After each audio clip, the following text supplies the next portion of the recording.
Le pire des pièges, c'est ça, c'est de se normaliser en fait, c'est de lisser sa personnalité, d'essayer de tendre vers quelque chose de normal, de tendre vers quelque chose de socialement correct pour être le plus adapté possible. Ça, c'est le plus grand piège, de s'habiller correctement, de s'habiller avec un style qui soit le plus normal possible.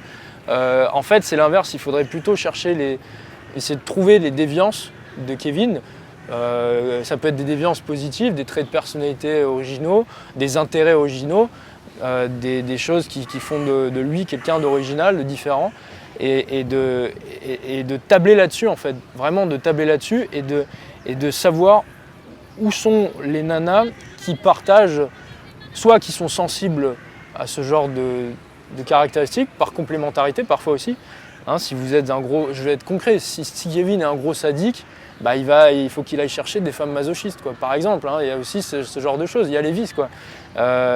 Si Kevin est un mec violent, il pourra plaire peut-être à certaines femmes qui sont un peu soumises, hein, ou qui ont besoin d'un homme fort pour les protéger. Et inversement, hein, il y a des mecs qui sont très doux, un peu efféminés, qui vont parfaitement correspondre à certaines femmes assez indépendantes, plutôt orientées féministes. Mais il faut savoir en fait, il faut voir des clusters de traits de personnalité. En fait, des clusters, ça veut dire des groupes, des groupes de traits qui réunissent des traits de personnalité, des valeurs, des intérêts.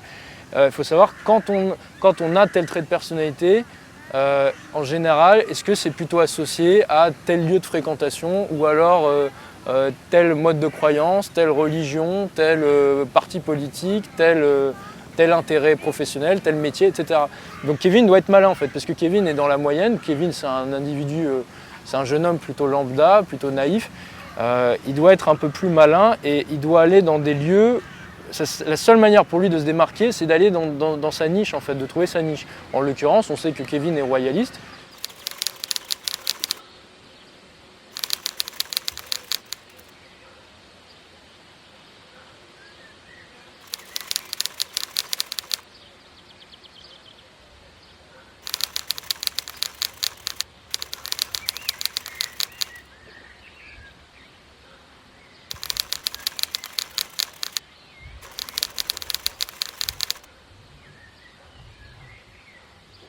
Dans un premier temps, il faut que Kevin sorte de chez lui, hein, déjà tout simplement, ça me paraît logique. Alors, il peut sortir de chez lui, comme on disait tout à l'heure, pour aller parler aux étrangers, parler aux inconnus, ce qui est génial parce que ça développe des compétences transversales incroyables. Parce que si Kevin est capable d'aller voir une inconnue dans la rue et de la rassurer, à Paris, c'est difficile de rassurer les inconnus, les femmes, c'est très difficile.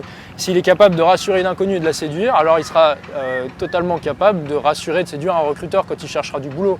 Donc ce qu'il va apprendre dans la rue, ça va l'aider aussi pour avoir du boulot et donc ça va encore plus le rendre intéressant.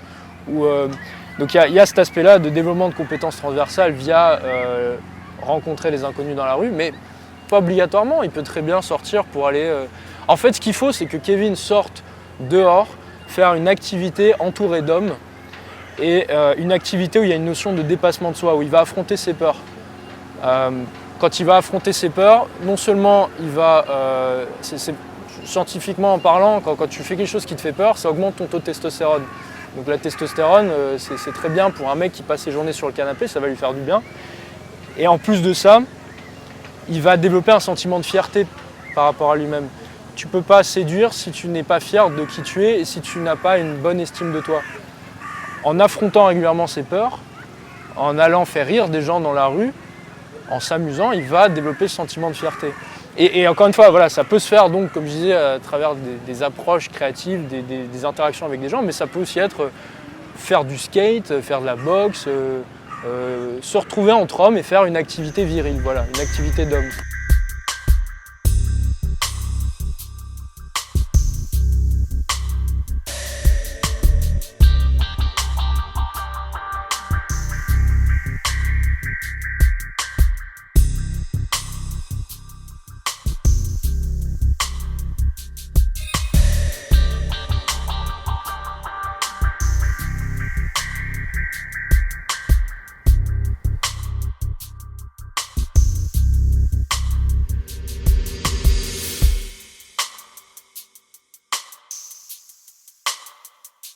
Et donc du coup, je voulais vous lancer une invitation